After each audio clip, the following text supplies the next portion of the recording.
There's something strangely heartbreaking about people who are too good at manipulating. Not the caricatures you see in movies, not the villains twisting mustaches in dimly lit rooms, but the real ones.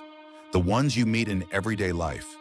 The ones you've loved or feared or admired or maybe even tried to save. And maybe, if you're honest, the ones whose behaviors you sometimes recognize in yourself. These people have a certain energy, a certain emotional sharpness, a certain way of making you feel like they can see right through you, while keeping themselves hidden behind 10 different emotional mirrors. It can feel supernatural, but it's not magic. It's not even strategy. It's survival. Because people who manipulate too well weren't born calculating.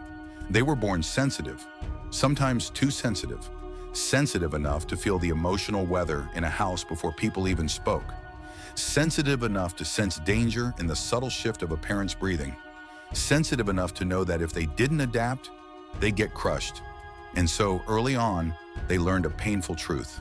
If I can shape the emotional environment, I can protect myself. That ability saved them. It kept them afloat when the adults in their lives were drowning. It made them the peacekeepers, the negotiators, the emotional translators.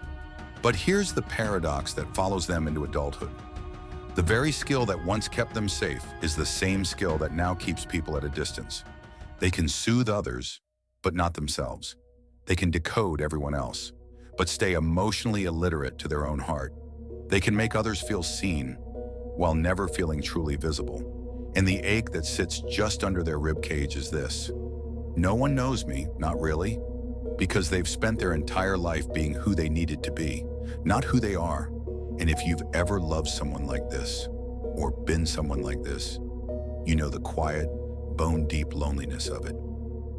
2. Definition and psychological authority. More metaphors, more humanity.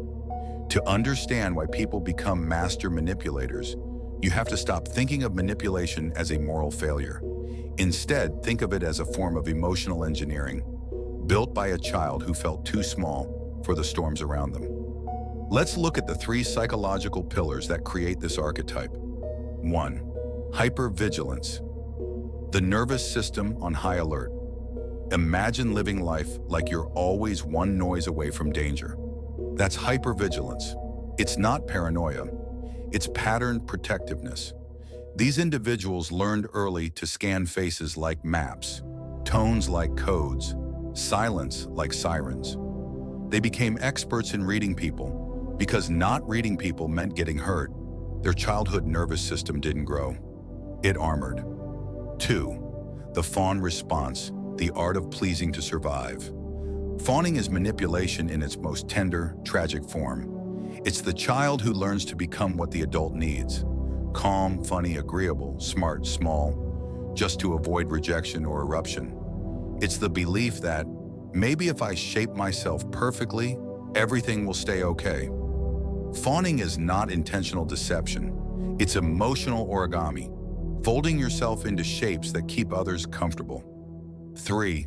Parentification, becoming the adult. Too early. A parentified child becomes the emotional compass for the household. They soothe their mother's sadness. They absorb their father's rage. They read the room before they ever learn to read a book. These children become the caretakers, the stabilizers, the emotional anchors. But the cost is enormous. They don't get to develop an identity. They develop a role. And roles are easy to manipulate. People are not. All of this reshapes the brain. The amygdala stays in threat mode. The prefrontal cortex grows around managing emotions that aren't theirs. The default mode network learns that I am safest when I'm useful. This is how manipulation becomes second nature. Not to deceive, but to survive. 3. The emotional cost and philosophical weight. More human suffering, more poetic depth. Here's the part that most people never see. People who manipulate well live with a deep, unspoken sadness. They've spent their whole life scanning others, but almost no time being held by others. They know how to influence emotions, but they don't know how to rest in them. They know how to comfort, but they don't know how to be comforted. This is the invisible grief. To manipulate is to hide, and to hide is to starve. Starved of authenticity, starved of being chosen without performance, starved of the intimacy that only truth can create. Jung once said, "The most terrifying thing is to accept oneself completely." For the manipulator, this isn't just terrifying, it feels impossible. Because to accept oneself means stepping out from behind the armor. It means risking rejection. It means letting someone see the unmet needs, the unspoken fears, the cracks in the mask, and they fear this.